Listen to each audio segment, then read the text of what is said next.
Isso, pessoal. Então agora a gente vai ver a nossa estrutura de repetição, né, que é enquanto. É uma outra forma de estrutura de repetição, que ele funciona em cima de uma expressão lógica. Lembram das expressões lógicas? Ele retorna true ou false. Enquanto a expressão lógica for verdadeira, enquanto for true e for verdadeiro, tá? Por exemplo, vamos supor aqui, enquanto eu vou tirando dinheiro do meu salário, né? Enquanto eu tiver mais de R$500, eu vou gastando. Então, por exemplo, eu tenho R$1.500 no cartão de crédito. Enquanto eu tiver mais do que R$500, eu vou gastando. Só que para essa estrutura lógica, ela chegar a um ponto e ser falsa e parar, né? No caso, quando for falso, eu vou parar de gastar dinheiro, né? Enquanto eu bater R$500 ou R$499, eu vou parar de gastar, certo? Então, aqui só recapitulando aqui, repetindo para você entender bem. Enquanto eu tiver mais de R$500, eu vou gastar. Eu estou gastando dinheiro, ele está o quê? Debitando, está diminuindo, né? 1.500, 1.400, 1.100, 900, 800. Opa, bateu 500, parou de gastar. Então, ele funciona em cima de uma estrutura lógica. É muito usado também, por exemplo, o que é mais usado, por exemplo, para ler dados de um banco de dados, onde são armazenadas as informações. A gente faz uma consulta, daí enquanto tiver resultados, a gente vai, por exemplo, mostrando para o usuário, alguma coisa assim. Então, tudo funciona em cima de uma estrutura lógica. A hora que, enquanto a estrutura é verdadeira, por exemplo, enquanto eu tiver mais do que R$500, eu vou gastando, né? Quando for falso, opa, agora não tenho mais de R$500, né? Então eu parei de gastar. Então a gente tem que varrer essa estrutura e em um determinado ponto ela tem que parar. Porque se ela não parar, o computador ele entra em um processo infinito, vai estourar a memória, vai pifar o sistema, o computador também. Não que o teu computador vai pifar, mas vai dar erro no sistema, com certeza. Vai dar erro na memória, vai travar o computador. Pode acontecer inúmeras coisas se esse laço de repetição não parar. Às vezes que aconteceu da gente errar na programação e esse laço de repetição ele não parou, em alguns segundos já estoura a memória no sistema e o sistema fecha. Às vezes acontece travar o computador, tem que reiniciar, tá? Aqui no algoritmo aqui, dificilmente vai acontecer alguma coisa assim, tá? Mas o programador ele já tem que ter em mente que se ele errar nesse laço de programação de while, né, enquanto tiver alguma coisa, se não chegar um determinado momento que for falso e a estrutura de condição que é enquanto, né, se ele não parar, vai dar problema.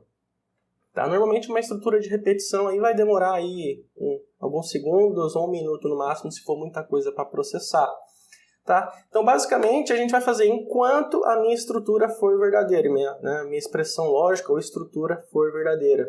Então, enquanto eu tiver mais de R$500, eu vou continuar gastando. Ou então, enquanto um número tal for maior do que 500 ou menor, alguma coisa, alguma condição de acordo com a nossa vida, com a regra de negócio, com a tarefa, de acordo com a tarefa que a gente tem que desenvolver. Então, a gente tem que trabalhar a estrutura e, ao mesmo tempo, processar os dados, sempre pensando nessa expressão lógica, que em algum momento ela vai ter que ser falsa, vai ter que parar. Então, basicamente, o que eu vou fazer aqui, esse daqui é o nosso mesmo algoritmo da aula anterior, eu vou criar um novo, aqui nessa folha em branco, clicar, dar um não aqui. Então, eu vou começar. Eu vou colocar aqui uma variável, eu quero uma variável que é basicamente a mesma coisa. Eu quero uma variável de número, certo? De número. O tipo dela aqui também vai ser inteiro, certo? E daí, eu tenho que iniciar esse número, certo? Tem que iniciar ele com algum valor. Então, eu vou pegar aqui, ó, número. Aí eu tenho o símbolo de atribuição. Aqui no pseudocódigo é o símbolo de atribuição. Eu vou dizer que o número inicial é 1. Ele vai começar com 1. Certo? E agora a gente vai fazer o quê? Enquanto o meu número for menor ou igual a 10, enquanto o meu número for menor ou igual a 10, eu vou escrever no console. Tá? Então vamos lá, a gente vai escrever aqui, ó. Enquanto o número, lembra dos operadores numéricos? Enquanto o número for menor ou igual a 10, faça, aqui ó, escreva. Vou escrever aqui, ó, escreval, né? Que eu quero concatenar com o texto. Número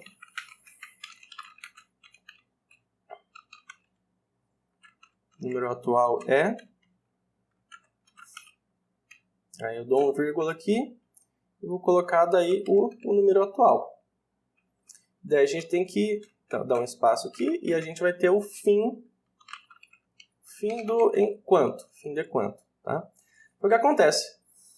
Se eu executar isso daqui, ele vai entrar em um processo infinito.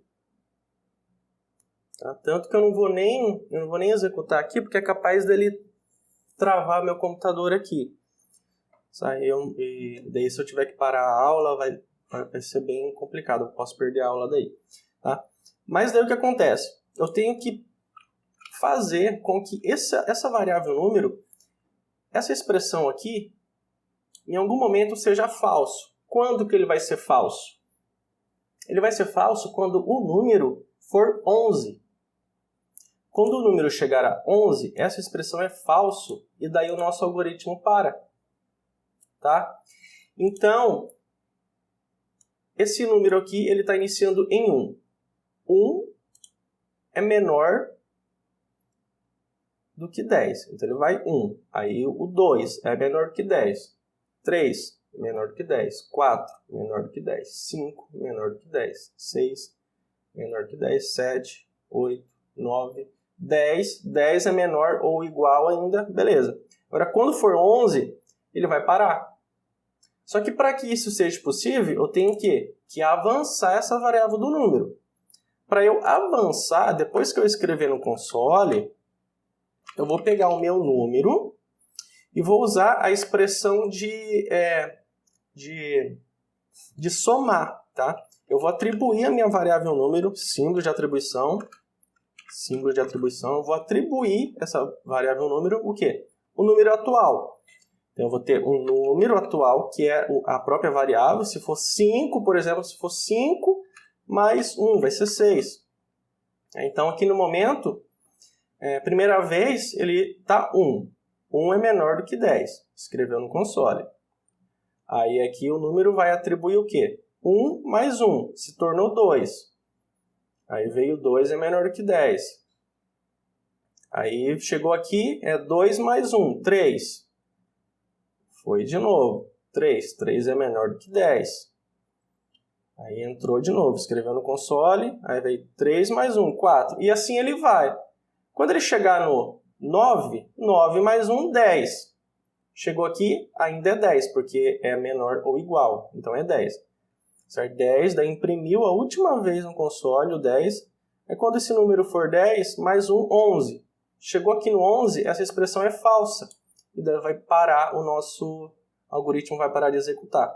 Certo? Então vamos lá, vou dar um F9, olha lá.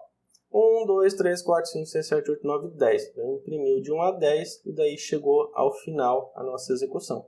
Se você não colocar aqui se você não somar, essa expressão aqui ela sempre vai ser verdadeira, porque ela sempre estará com o valor de 1. Então o teu computador vai executar sem parar. Vai executar sem parar, vai explodir a memória dele aí, vai dar problema, vai travar, você vai ter que reiniciar o computador. Pode acontecer. Não sei com esse sisteminha aqui do algoritmo, mas em um programa real ele vai dar problema. Certo? Então, assim, enquanto é sempre dentro de uma estrutura de repetição, enquanto sempre vai ter uma expressão lógica que vai retornar true ou falso. Enquanto está verdadeiro, enquanto o valor é verdadeiro, vai fazer o teu processo atual, sei lá, calcular, enviar um e-mail, gerar nota fiscal, qualquer coisa. Quando essa expressão for falsa, ele vai parar. Tá? Isso é muito usado em qualquer sistema também. Tá? Então, assim, e dentro dessa estrutura do enquanto que também, você pode escrever condições de se não, tudo. Você pode ir juntando enquanto, com se, com for, e assim, sabe? E a programação vai avançando. Tá? Então, assim, mas a gente vai ficar, vamos passo por passo, vamos ver um pouquinho de cada coisa, certo? E daí, quando a gente vai avançando no curso, a gente vai juntando daí o código para ir de pouquinho a pouquinho amadurecendo a mentalidade de programador, tá? Então, essa aula aqui foi para a gente ver, conhecer a nossa estrutura lógica do enquanto, né? Que é fácil enquanto a expressão for verdadeira. Quando chegou no valor ser falso, quando for falso, ele parou, tá?